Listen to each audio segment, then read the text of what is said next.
event is organized in conjunction with the exhibition Psychoanalysis, the Unconscious in Everyday Life, which is currently on at the Science Museum. One of the very thought-provoking and enriching experiences of curating the exhibition has been the many conversations I had with David, Michael, and Leon, and other psychoanalysts. Therefore, I'm delighted to introduce tonight's speakers, who I'm sure would present us with many exciting and rich ideas. David Bell, who has kindly agreed to chair this evening, is the current president of the Institute of Psychoanalysis.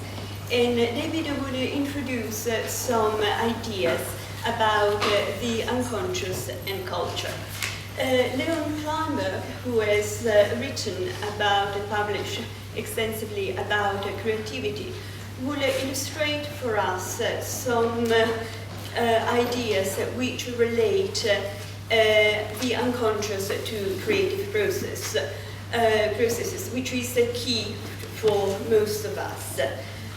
Michael Parsons, he's going to bring some fresh insight and give a very new perspective on the Uncanny, which is such an important critical concept, but also is becoming topical to contemporary art, and as much as an experience that is provocative for all of us. The event is a conversation, and the brief presentation will be followed by a discussion and questions. On a very personal note, I would like to dedicate this event to the memory of a friend of mine. She died on Wednesday. She was passionate about psychoanalysis and art, and I'm sure she would love to be here tonight. Thank you. David. Thanks so much. Well, welcome to you all. We haven't got microphones, so we'll try and do our best to project our voices, but if you can't hear us, you must tell us. I'm now going to take over as chairing this event, which I'm very, very pleased to do, particularly in this location. How many of you have managed to get so far to the exhibition? Quite a number of you. Now, I thought I'd just say something very briefly about the exhibition. When we were looking for a title, the one that emerged for us was The Unconscious in Everyday Life.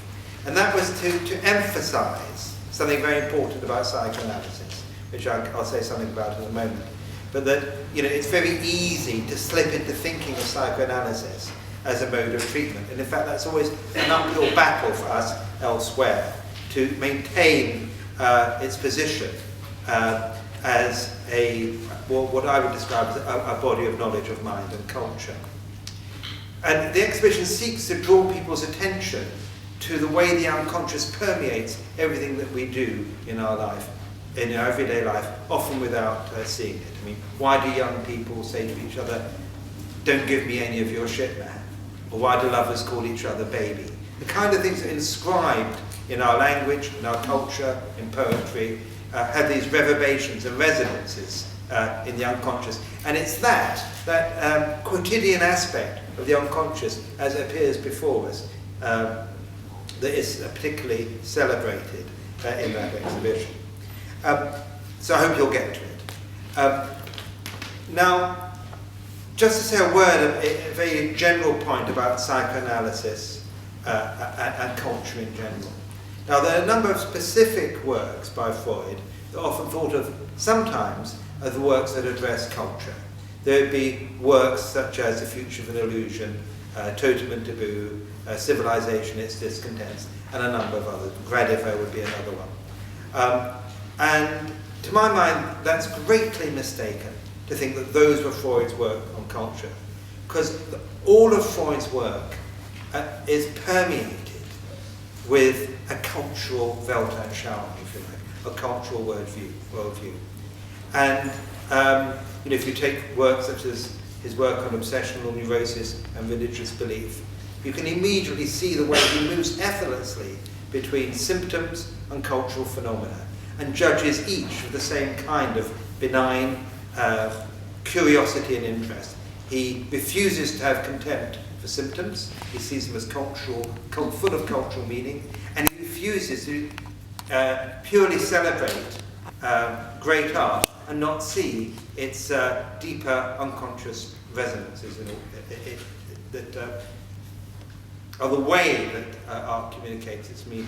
So I see psychoanalysis as a body of knowledge of mind and culture, as a research exercise, and also, of course, as a form of treatment. But in terms of treatment, it's peculiar, because the treatment is also a kind of research exercise. And no analyst ever treats a patient without discovering something new, not only about the patient, but also about himself or herself and the world around him. So, psychoanalysis, as I see it, is kind of Janus-faced, always looking inwards to the interiority of subjective experience and outwards towards culture in general. Now, Freud made a number of more specific contributions to the understanding of art, and that interest has remained a very lively one within psychoanalysis. And I'm particularly thinking that work's been developed, particularly I would think, in the work of Winnicott and Melanie Klein, who both made very fundamental contributions, building very much on Freud's work to our understanding of culture in general and art in particular. Okay, with those framing comments, I'll hand over now to our first speaker. Just to say a couple of words about Leon. Leon is a supervising analyst at the British Psychoanalytic Society and works in full-time private practice in London. He's a visiting lecturer at the Tavistock Clinic Adult Department and at University College London, where he teaches on the master's degree in psychoanalysis. He's published papers in the United Kingdom and abroad in areas of psychoanalysis and creativity, psychopathology, and psychoanalysis and immigration. He wrote a paper on psychoanalysis in football, which he presented alongside the retired footballer Sir Trevor Booking, as well as having written a review of Chris Oakley's book, Football Delirium. Actually, I know if Leon had become an analyst, he would have become a footballer. I hope you feel you made the right decision. For the time being. Not earning as much as I had no doubt. Maybe we'll never retire as a footballer. Good evening. I'm very pleased to be here and share with you some of my ideas about football, art, creativity, psychoanalysis, and culture. You should raise your voice. Can you try to speak a bit louder? I was saying that I'm very pleased to be here tonight and try to share with you some of my ideas about football, psychoanalysis, creativity, art, and culture. Although I think that David has done a very good framing of how connected all this is, because basically it's the human quality what connects culture, society, psychoanalysis, creativity, arts, is the human nature of what we are really producing. So I do think that all these areas do connect in the subjective humanity side of it. And I hope that that's what I'm going to show a bit in my few words, how connected all is. Even playing football could be very creative. And this is just a condensation of my ideas, so forgive me if it comes a bit too condensed, but I try to put everything together for 15 minutes. But perhaps we can discuss further in the open time if you have some doubts or further interest in what I say. Okay? Right. I call this short presentation some reflections on creativity and the creative process.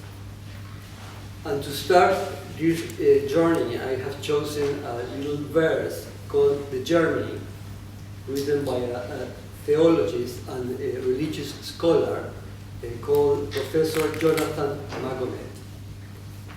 So I will read it to you, the verse. Okay? The journey.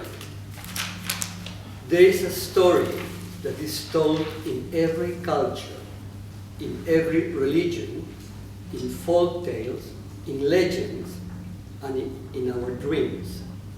It is a story of the journey of a hero or heroine in search of a treasure. Every version of it is different, yet every version is also really the same.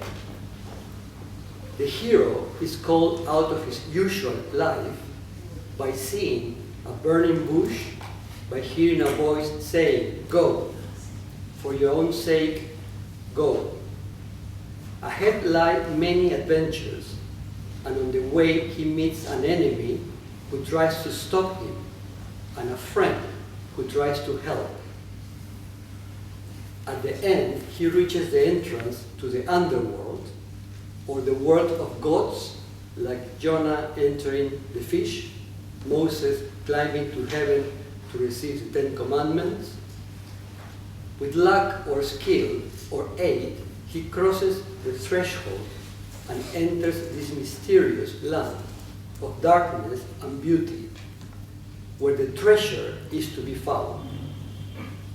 It is a land where the usual rules no longer hold, where he discovers that the enemy and the friend he had met on his journey are really one and the same. And sometimes they turn out to be the guardian of the treasure that this mysterious world conceals. Whether the treasure is given or it must be stolen, there begins the journey back to the familiar world again. At the entrance, there is a moment of reluctance. Why to return from paradise or even the underworld to a limited human reality? But something pushes or pulls him back through. For this treasure has to be given to mankind. This secret gained by such labor and courage. The hero's journey is completed and life begins again, somehow changed by the experience he has gone through. Whether it is sung as a medieval ballad, told as a Red Indian legend, reenacted in a religious festival, or pieced together from the Bible tales of our tradition, it is in some way a tale about the journey of each one of us to discover who are we and what our life means. Jonathan Margaret. Excuse me.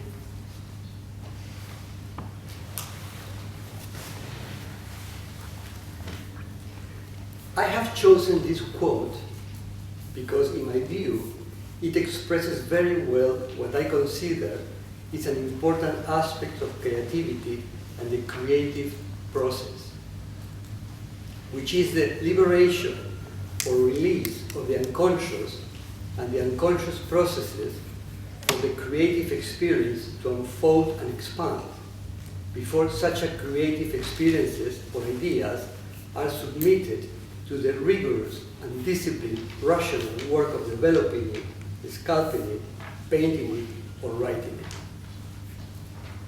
As one film critic of the impressive and very creative Aronofsky's film Black Swan said about the way the film should be actually experienced and watched, quote, "It is best to switch off the more sensible side of your mind, along with any idea that you are going to experience a documentary-style portrait of the world of ballet. Before encountering the Black Swan, it is a film that really only works if you let yourself be, swirl up like its main character in a storm of hysteria, paranoia, or tears." End of quote. Letting go, as both Magonet and the film critic suggest in the story The Journey and the film Black Swan, seems to be the only way, I think, one can enter the unconscious, and with that the world of illusion or of the illusory experience, both so much needed in my view for the creative experience to open up and the experience to be captured. The creative process develops in an illusory space that is for all, arts, scientific activities, dreams, and sports. It is like a dream experience happening in a dream space that feeds itself from the mist of childhood found in the unconscious. This can only happen if we create a safe frame where, as the film critic suggests, we can suspend our rational self, our rational thinking, and regress to a dreamy or illusory world where the unconscious can be liberated and experienced, just like when we go to sleep and dream. This regression to an illusion can be an internal process, like when we dream in our sleep, or also, as the Literature Nobel Prize winner Gabriel Garcia Marquez says, can also be a sort of dreamy, daydream-like moment when we are awake that is triggered by any external experience. Like, for example, he says, the smell of a fruit. In this case, for him, is the Colombian fruit, the guayaba, for example. The view of a particular panoramic scene, any sensorial or perceptual moment, or any human contact or work of art. Garcia Marquez also says that this process of creativity in the different forms are so personal, slippery, and individual in the way they present themselves that they can't really ever be captured as they are happening, but only when they have actually happened. The best we can do, he says, is only to capture the moment of creativity when it's starting or when it is finishing. The moment and process of creativity really seems to be like an elusive journey of discovery and inspiration from where we return with an illusion, a riddle, a nightmare, or a message of inspiration that then we feel the urge or need to work hard on it with all our knowledge and skills to develop it and finish it so we can share it with the world, just as the Magonet quote really is highlighting. Probably at this moment of the creative process, before we give it to the world, is where talent and skills will make a big difference between someone who is simply having a creative moment and a talented artist, scientist, or sportsman producing something exceptional or transcendental.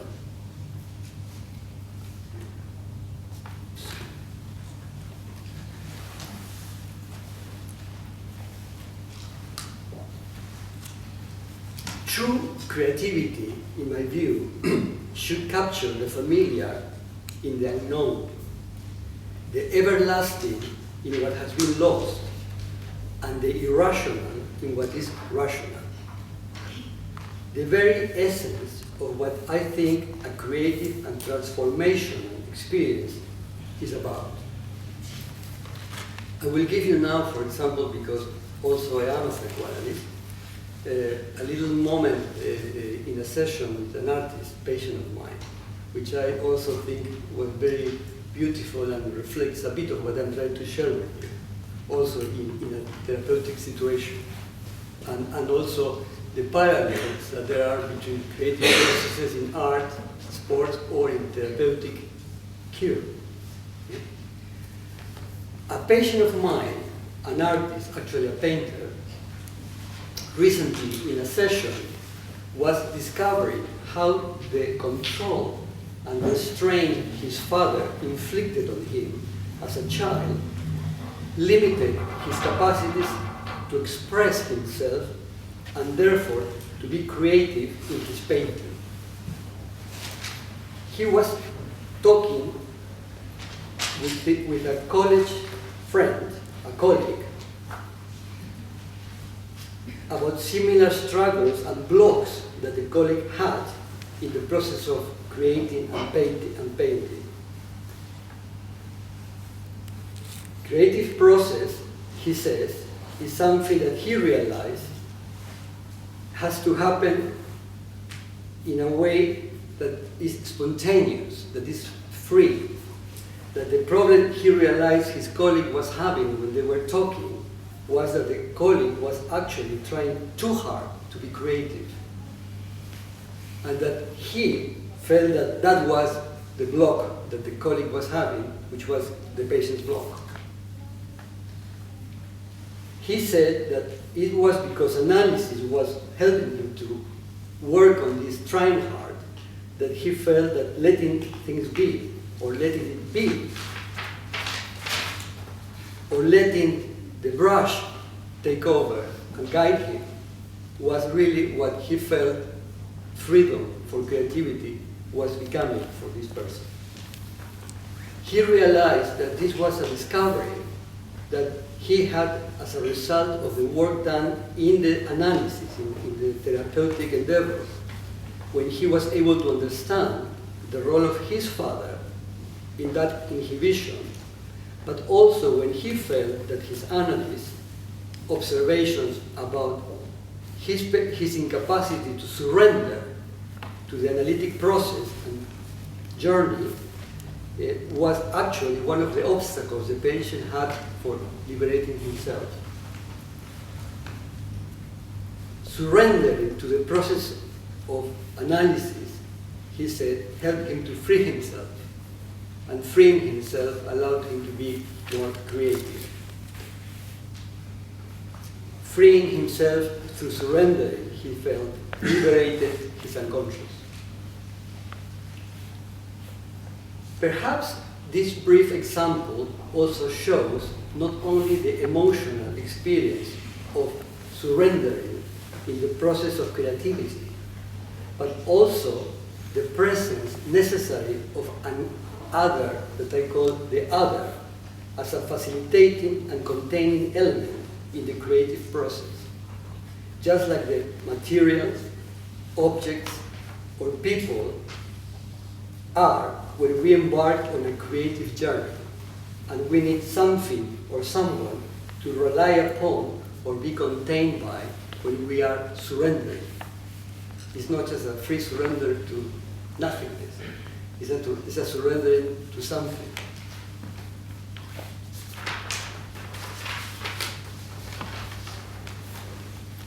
I want to finish these reflections by quoting Sigmund Freud from his seminal paper on 2 principles of mental functioning that in my view also reflect similar ideas about the creative process. So to end, I want to quote from Freud. Quote, art brings about a reconciliation between the 2 principles, pleasure principle and reality principle, in a peculiar way. An artist is originally a man who turns away from reality because he cannot come to terms with the renunciation of instinctual satisfaction which at first demands, and who allows his erotic and ambitious wishes full play in the life of fantasy. He finds the way back to reality, however, from this world of fantasy by making use of special gifts to mount his fantasies into truths of a new kind, which are valued by men as precious reflections of reality. Thus, in a certain fashion, he actually becomes the hero, the king, the creator, or the favorite he desired to be, without following the long runabout path of making real alterations in the external world. But he can only achieve this because other men feel the same dissatisfaction as he does with the renunciation demanded by reality. And because that dissatisfaction, which results from the replacement of the pleasure principle by the reality principle, is itself a part of reality. 1911, Sigmund Freud.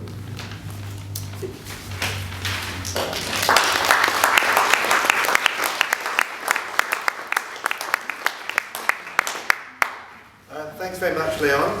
We'll now go over to hear from, we won't have discussion now, because the way we've organised it a bit is we'll now go over to Michael, and then he'll speak to us, and then we might have a bit of discussion between us, and then hopefully some general discussion too. So, Michael Parsons is a fellow of the British Psychoanalytic Society, and also training and supervising analyst in private practice in London. He's the author of The Dove That Returns, The Dove That Vanishes, and has an interest in, well, more than an interest, I'd say he has a passion, involvement in thinking about the relationship between psychoanalysis, literature and art. And in that book I just mentioned, there's an important chapter about creativity, which includes a discussion of Constable's paintings. He's also written about the parallels between the analyst's particular type of listening and the artist's way of looking. I hand over. Thanks, David. Thank you very much. As Caterina indicated at the beginning, I'm going to talk about a specific aspect of our subject. Leon's talked about creativity in general. I'm going to talk about the uncanny and the relation between the uncanny and art. In the catalogue for the exhibition at the Science Museum, I wrote an essay about the uncanny, and I think it was that Caterina was misguided enough to make me want to come and talk here. There's something very interesting about how our format has turned out. I was hoping to project various images of paintings and sculptures that I'm going to talk about. Unfortunately, this turns out not to be possible, and actually that's not. Well, I'll do my best to help that along by the way I talk, but it may be quite accurate to our subject, in fact. Something that is uncanny because it disturbs us in a particular way. It makes what should be familiar, or what looks at first sight familiar, feel suddenly spooky and dislocated, and it makes us feel dislocated. It's not a question of it just being frightening. It disturbs us in the way it does because it doesn't fit within our normal way of making sense of things. We can't get a handle on it somehow. Its eeriness is because we don't quite know where the experience is coming from. For example, I'm sure you know M.C. Escher's drawings, and if you know one of his called Relativity, you might care to imagine that. It's one where people are going upstairs and downstairs in all sorts of directions that don't connect with each other. Out of the window you see a landscape, except that it's at right angles to the way you think it ought to be. I'm sure you know his trick drawings that dislocate you in terms of thinking what's happening and which direction things are coming from. I would not call those uncanny, because although we may not be able to figure out how it works, we understand the kind of illusion that's involved. We see the nature of the trick that's being played with wrong perspectives and false spatial relations. There's another image that I was going to project, which I'm sure you'll be able to imagine, a very well-known painting of Francis Bacon's. I think it's called Screaming Head No. 6 or something. It's a study for his series of screaming popes. And you have a head screaming with the outlines of a transparent box around it. And it's a very horrifying, terrifying image. But again, I wouldn't call it uncanny, because although we know these days all too much about people screaming when they're imprisoned, We do know about that. It's something that we have a way of thinking about.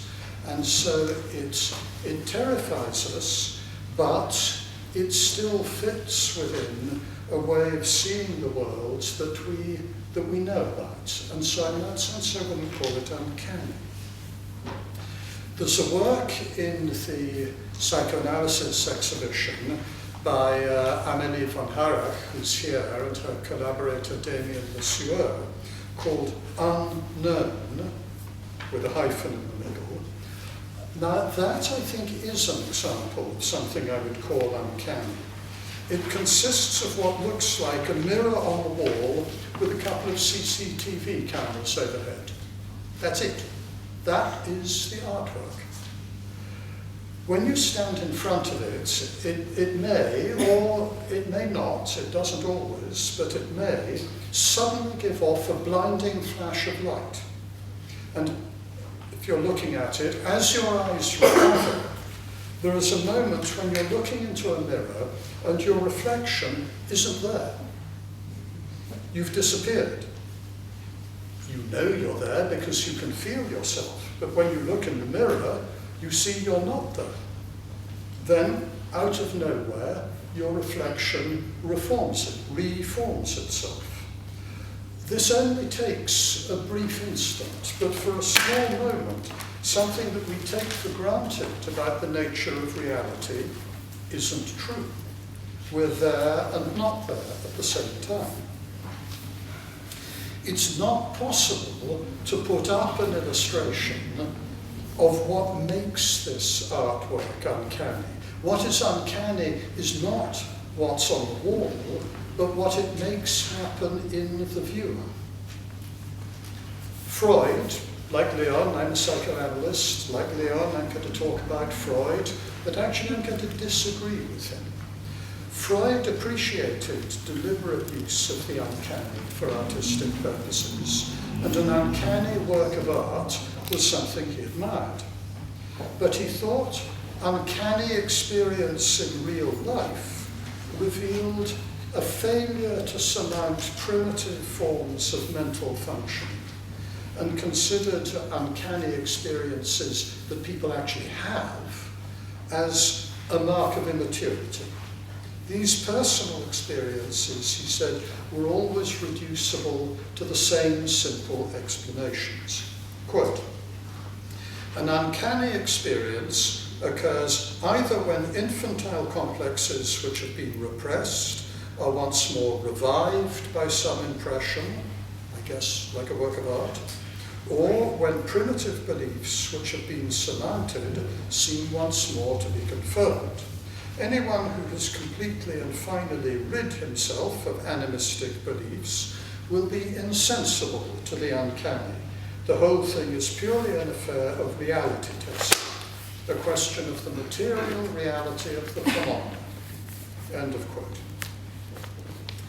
But this distinction between the acceptable uncanny as an aspect of an artwork and the inadmissible uncanny as an element of subjective experience can't be sustained, I don't think.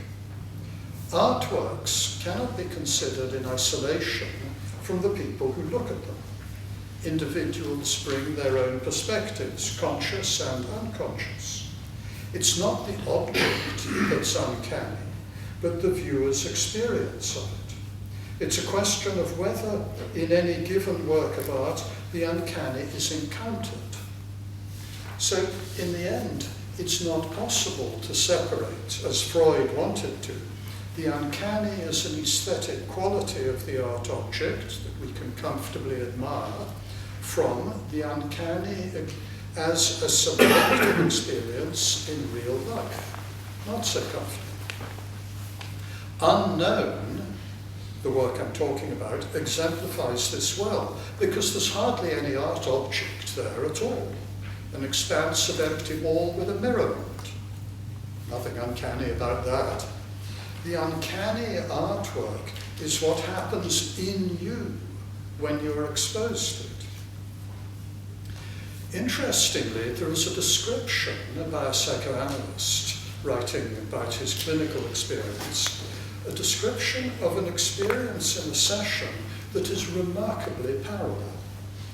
He describes how a patient talked of thinking he'd seen the analyst the day before walking in the street wearing sunglasses.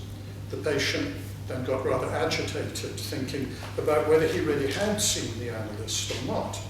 And the sunglasses became, as he spoke, more like the dark glasses worn by blind people. The analyst listening to this was overcome by a feeling of unreality.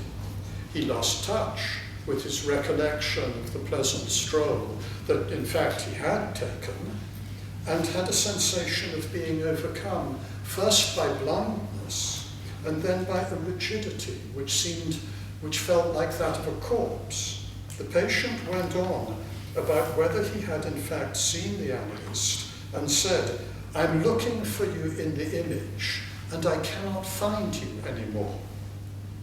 Hearing himself disappear like this from the patient's hallucinatory memory made the analyst fall into a state of nightmarish depersonalization, a truly uncanny experience, and uncannily parallel to the experience that the viewer of the artwork unknown is exposed to. Now, here is Freud again, faced with, bing, and at that moment, up on the wall comes the sculpture of Moses by Michelangelo, which I needn't describe, I'm sure you all know it very well. And Freud says, "No piece of statuary has ever made a stronger impression on me than this. How often have I mounted the steep steps from the unlovely Corso Cavour," he's in Rome, "to the lonely piazza where the deserted church stands, and have essayed to support the angry scorn of the hero's glance. Sometimes I have crept cautiously out of the half-gloom of the interior, as though I myself belonged to the mob upon whom his eyes turned, the mob which can hold fast no conviction, which has neither faith nor patience, and which rejoices when it has regained its illusory idols." End of quote, Freud talking about himself. Michelangelo's Moses in the Church of St. Peter in Chains in Rome is a masterpiece, no question of that. But for Freud, it was an uncanny masterpiece. He had a highly conflicted, ambivalent relationship to the city of Rome. For years, he repeatedly attempted to visit it, but every time, this was somehow made impossible. He longed for, but also evidently unconsciously dreaded, whatever it was that Rome meant for him. Freud, very conscious of leading a new movement, had an ambiguous relationship to his Jewishness. Now, when he has finally arrived in Rome, he's faced by the original, greatest leader of the Jewish people, carved by, in Michelangelo, as great an investigator of the human condition as Freud believed himself to be. All these conscious and unconscious conflicts, ambivalences, rivalries, avoidances coincided in his encounter with this sculpture. Not surprising then that what it set off inside him was something he had no easy way of contemplating. Now, a couple of images which at first sight probably don't seem at all uncanny, and I'll try and explain why I personally do find them uncanny. I expect you know the work of Andy Goldsworthy, and you may know that in 1989 he spent time in the Arctic making snow and ice sculptures.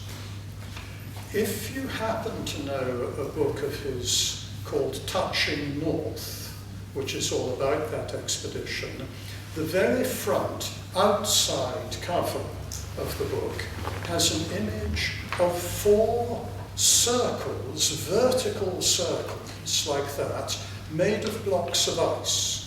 They're huge. Each one is about 1.5 or twice times the height of a person, and you can see the individual rectangular blocks of ice fitted together in them to make these enormous circles. And there are 4 of them, as I say, 2 facing each other like that, 2 facing each other like that, so they stand in a square looking in on themselves.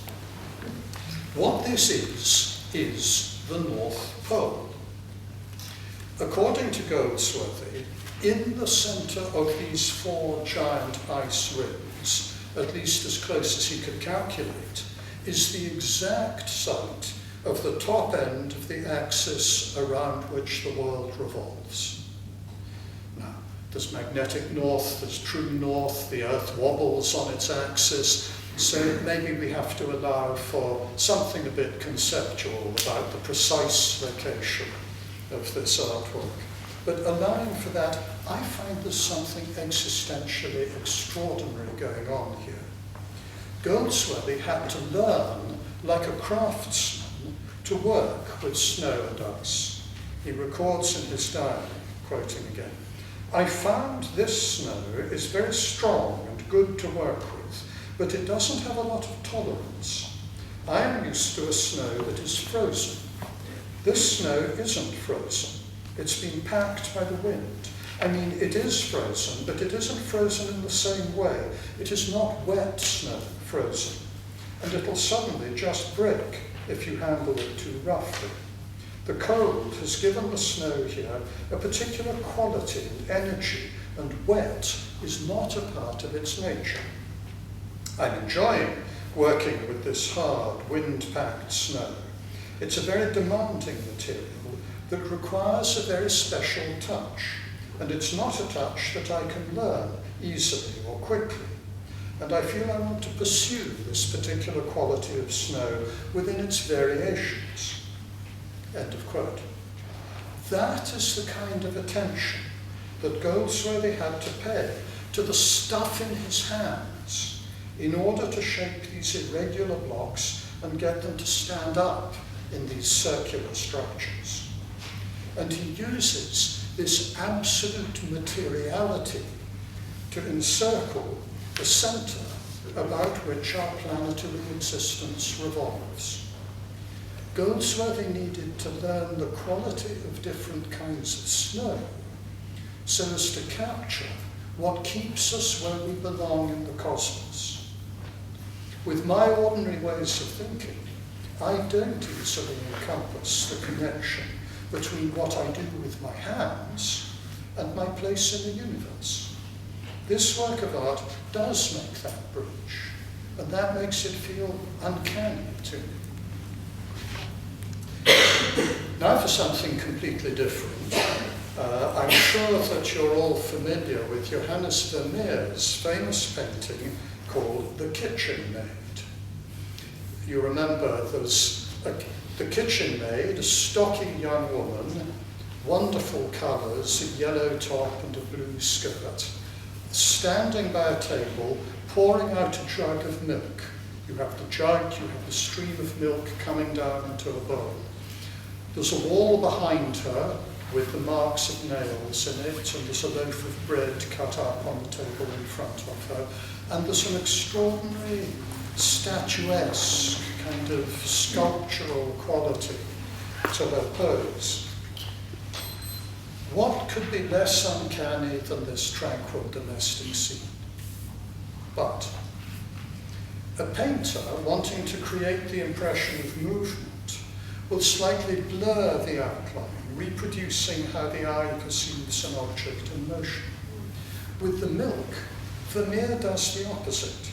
He paints it with a heightened, sharp-edged quality, which freezes movement. And the maid's body is in an extraordinary equilibrium, absolutely perfectly poised. Her arms and the tilt of her torso and head, they balance precisely the weight of the milk jug. The emptiness of the wall behind the maid deliberately allows no distraction from her absolute absorption in the moment. Nothing is moving or seems to need to move. This is the stillness of time suspended. But what about the milk? Before long, the maid is going to have to tip the jug further or else put it down. Her task has a beginning and an end. The family that she serves with such concentrated, dreaming grace may be waiting for its breakfast. The flow of time, like the flow of milk, can't be ignored. The bread in the still life on the table is painted with a perfection of detail. I mean, it's jewel-like. If you look at this painting, you'll see what I mean. Again, this bread has a suspended existence, but this bread is going to be eaten. And the blank wall behind the maid carries a history. The pockmarks in it, very clear in the painting, are holes where nails that once had objects hanging on them have been pulled out. If you go close up to the canvas and look at it, you'll see there's a large hole just beside the maid's head that shows in photographic granular detail that 17th century Dutch plaster could fragment in just the same frustrating way as today's does. This wall has been made use of over time. The quality of the maid's presence derives from the intersection between the timelessness of the suspended moment and its location in a continuing history that has a past and a future. The wall, with its evidence of previous use, is behind the maid, and the bread, destined to be eaten, is in front of her. The spatial arrangement represents visually the insertion of the timeless into history. So this painting represents for me the intersection of time and timelessness. In a religious context, we might think of the incarnation of Christ, or Gabriel dictating the eternal word of Allah to the Prophet Muhammad. These are the insertion of the timeless into history. Psychoanalysts are continually dealing with the timelessness of the unconscious and the endlessly creative, endlessly problematic ways that it inserts itself into the temporal flow of ordinary life. To discover all this in Vermeer's image of a kitchen maid engaged in her everyday routine strikes me again as deeply uncanny. No way could Goldsworthy's snow sculpture and Vermeer's kitchen scene be called uncanny works of art. But looked at in a certain way, they yield an encounter with the uncanny. Unlike Freud, I find great value in this. The uncanny ambushes us, subverting our habitual modes of seeing both the world and ourselves, and offering up new ones. It carries the potential to open fresh perspectives that are lacking to experience which stays or is kept safely within existing ways of seeing our world. So if the uncanny can take us by surprise in works of art where we might least expect to find it, I think that makes life interesting. Thank you. We thought we might try and have some response, conversation between us, and then open it out a little bit. None of us knew exactly what the other was going to say, so it's quite spontaneous and unrehearsed in that sense. I think one feature which I could draw out, which links the two papers, is to do, I think, with the link between the attitude of a psychoanalyst to the work, and also the attitude the analyst hopes that the analysand will discover. The thing that I'm drawing out here is what Leon called the capacity for surrender. And I think the three of us would probably agree that there's that this capacity to surrender to experience is something one cannot choose to have by its very nature, in the same way that you can't decide to be spontaneous. And I was reminded of the psychoanalyst Bion, who used the word suffer in its very old English meaning, where you could talk about suffering pain and suffering pleasure. Because suffer in that sense means to experience the experience. And what Bion emphasized was that if you couldn't suffer pain, you wouldn't be able to suffer pleasure.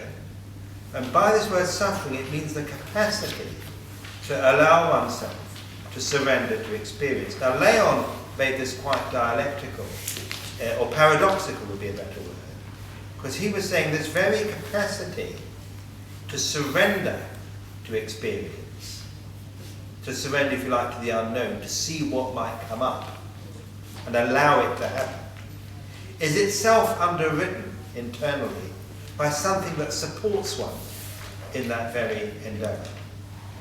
So there's a surrender, but also a support at some level at the same time in order to be surrender.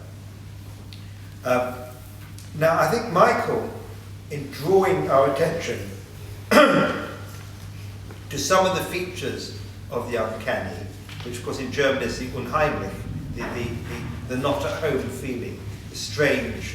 I often think, if you're ever in a foreign town and you go to find somewhere, you end up back at the same place. The first time, you just made a mistake. But sometimes it happens 2 or 3 times, then the whole world takes on a different kind of colour, which is both uncanny and frightening. But what Michael has addressed our attention to is that the uncanny is not a feature of the object, it's the feature of a relation to an object. And one person may find something uncanny that another person doesn't for reasons of their own personal experience. But nevertheless, to have that experience of the uncanny, which Michael points out is a valuable experience, one has to be taken by it. One cannot instrumentalize it to happen. So I think that's something that rather links them, that there has to be the capacity to allow oneself to be taken. And I think probably the same is true for all deep aesthetic experience. It has to take you without you deciding to be taken. That's my first thoughts. Now, would you like to perhaps say anything on what I've said or what Michael said, and then we'll come back to Michael? I mean, I have lots of thoughts that usually happen when you start freeing yourself. I agree very much with the connections you have made today. I think they help a lot to understand what we have been trying to say. But just to put it in primitive form, if I try to conceptualize, let me show you what Dave's connections were making me think and feel in relation to my work and Michael's work, which was, I was starting to think, so what is the connection or the links or the difference between the eureka moment and the spooky moment? For example, if you follow what we are saying, the eureka moment is what I would describe is that moment where we find something. It's like, oh, we got that thing that we want to go and develop, right? It can happen in many ways.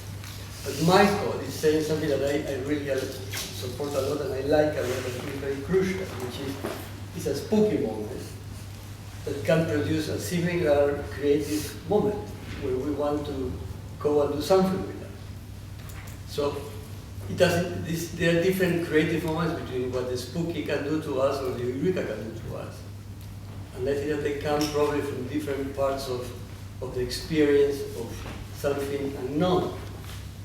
And what I like about Michael is that he says that what creates that opening or gap for the unknown to happen, that could be a spooky thing or could be a eureka thing, I think comes from somewhere inside ourselves that we are not aware of, right? It's a liberation, it's something that is being liberated in ourselves. And it happens in connection with the outside world, but with the inside world. Now, that makes me think two things, for example. One is that I do think that for all of this to happen, there has to be a frame. It doesn't happen in a vacuum. Otherwise, it can be a breakdown, psychological breakdown. It has to be something that a piece of rock that we are dealing with, an internal person, something that holds like a frame for us to surrender, right? For the spooky or for the eureka moment. But I am reminded here, for example, of some thoughts of Ronald Britton, who was making the difference between the daydream experience and the dream experience. And he was saying that the different moments of inspiration come from different levels of our unconscious. And for example, the daydreaming might belong to something much more superficial, something more to do with a wish to be fulfilled. So we have a few wishes in our unconscious that we're daydreaming, and that will be a moment of eureka, for example, like the Greek silence. Whereas the more troubled ones, the ones that are spooky, that are nightmarish, that might lead us to creation but are painful, might come from the dream state, which is something that might be more deeper in the unconscious than the daydreaming. So I just want to add that perhaps there are different levels from where the unknown comes that motivate us to create different things. Thanks. Michael, comments? I'm interested in what both David and Leon have said. Leon talking about how the creative moment comes from somewhere inside ourselves that we're not aware of. It's tricky, that, I think, because when something creative comes to us, I think there is a sense of recognition. So I think it must come from somewhere inside ourselves that we have some kind of awareness of, but not through our ordinary rational processes, like the critic talking about the film Black Swan, who said your only hope of getting anywhere with this film is to set aside your ordinary rational judgment. Well, there's some other mode of awareness that we need to develop for directing inside ourselves to make contact with where those creative moments come from. As analysts, I think analysts would know what I'm talking about, and we'd hope to foster it in our patients. Having a room full of artists to talk about this, well, it's a fantastic opportunity, and I would love to hear something of how that's recognizable in the visual creative field. It links to what I thought about something you said, David, too, about the capacity to surrender to experience. Very important, obviously, and not something that we can just decide to do. Oh yes, I think after this cup of coffee, I think I'll surrender to experience, and that'll be good. It's not kind of a light switch thing like that. But what we can have is the desire to surrender to experience. But of course, even so, it's no good because we don't quite know what that is or how to. We have a desire for something without knowing quite what it is we have a desire for. And I think that's quite an essential description of the state that analysts and patients need to be in, and I suspect artists as well. Yes, I think that's enough to be going on with, but I would love to hear, and there are some wonderful passages in Van Gogh's letters about what it's like for him, sitting down in front of a bit of landscape, knowing that he wants to do something with it, but not yet knowing what. And I would love to hear from people in the room who may be up against that in your sort of area as well. Okay, well, let's open it up now for discussion. What I would like to suggest is that people feel very free to talk about roughly around this area about what they'd like to say. And I really would like it if you didn't feel constrained, that you had to make it into a question to us that we're supposed to answer. We'd like to develop this now as a kind of dialogue. So, make a contribution that you'd like to make about this kind of subject. One of the things is a kind of tension, isn't it, between what might call an idealization of the unconscious. That would be one sort of extreme, which I think we're trying to avoid too much. And the other one would be an idealization of, which perhaps are grains of in Freud, of needing to be reality-oriented. But somehow about the relation between these two things. But please feel free to say whatever you want, we want to learn from you too. And we will come in as we think fit. Seem to imply, and it would be a real point of disagreement where I'm concerned. I think it's a dimension, not all. I hope you have still some space in your minds to take something in. I just want to pick up two things. One is about the creative process, and one is about this girl's idea of can we feel the unconscious of the creator by identifying the object of creation. Right? But let me just say something that might interest you, and it does interest me a lot, which is the creator's block. It's something that everybody involved in creativity has to be familiar with. You know, it's one of our ghosts, or demons. We are not alone in creating. As you were saying, it's always a wrestling, a fight, and usually block is the enemy that we have to fight. And it's not a negative thing. No, but the point I was trying to make is that very high creativity, you will see that what is most of the time is ease, not a sense, because a sense and feeling of effort is an illusion.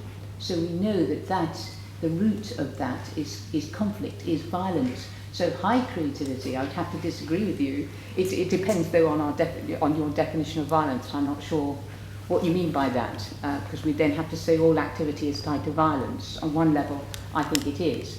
But as you become more and more creative, which as I understand it is basically to to embody more the traits of brain function in contrast to dysfunction, then one is going to experience a greater ease, not only in accessing the unconscious, but a great ease in producing and in terms of prolific output. So this is this has been evidenced as well because of all the creativity research. We can't say there's something wrong. We'll have to ask you to be quiet now. I wouldn't necessarily disagree with you completely, but we have to disagree with you in one aspect, which is what my clinician experience shows me every day, which is something that people were talking about, and it's something that you might be interested in. That we have been really saying that this journey of creativity is a very complicated thing. I mean, you know, it has many elements, many complications, that fights, pleasures, obscurities, uncertainties, classification. It's a complex phenomenon. Right? We were just trying to represent it in a kind of a painting, but that's just a fraction of what it is. Now, to me, for somebody to reach that journey where something can come out of it, it requires a lot of things, like we were saying, a container. It's not done in a vacuum.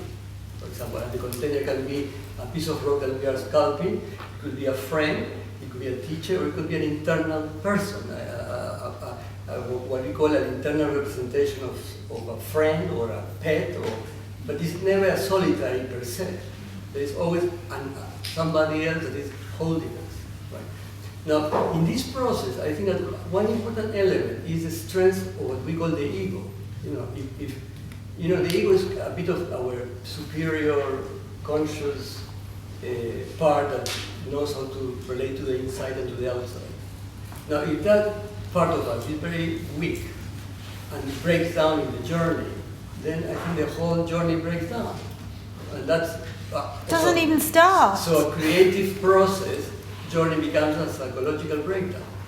And I am sure that we all have to face that in any creative endeavor. And that's one of the fears that we have when we begin to be free. It's not about beauty or inspiration or smell. We have to let something go. And in that will create a transformation and a sort of mini breakdown. And sometimes people stop it there, or stop it on the side, or stop it. Is a work of having the strength to survive a crisis. And that is where the block, in many variations of creativity, I think is an interesting demo. And I will call it a demo because it's not an enemy. It could be beneficial, but it could be the demo that is stopping us to make that little breakdown that needs to be done to destroy something, to create something new. Right? So I thought you might want to hear that about the block of creativity. And just briefly, regarding your point about, hello? Your point about whether you can feel the unconscious of the creator through the object of creation. Basically, I think you can. I think that, to me, the idea of surrendering to something is that you become part of the other a bit, in a sort of creative way. So by you becoming part of the other one, hopefully you will experience what the other has experienced. So we do need to get a bit merged with the object of creation, to be in the other's room, if you like. Okay, I shut up. I'd like to bring it to a close. I think, as you'll see, we don't agree, and none of us would think that we had some kind of ultimate explanation. Although there are some broad areas of agreement too. But also, we've been very interested, I think, to engage with you and hear what you've got to say. And perhaps, it's quite important that neither of us idealizes the other. We don't go away idealizing artists, and artists don't think that psychoanalysts have the answer. But there was one thing that did come up that I just thought might be a fitting ending. And that was this lady here who emphasized the amount of work, and also that a person who is perhaps creative has the misfortune to hear and see and be saturated with experiences. A bit like that famous quote about that if you hear the grass, you can hear the grass growing. That could well lead to breakdown in some people and might not in others. And it reminded me of a quotation of Emerson's that I think is very fitting for certain aspects of art and also of psychoanalysis, because Michael reminded us that there's always a sense not of finding something new, but also a recognition of something old. And the quote was from Emerson, who said that the great artist takes our own rejected thoughts, in other words, the things that we reject because we have to get on living, but the artist experiences, takes our own rejected thoughts and gives them back to us with a certain alienated majesty. Anyway, thank you very much.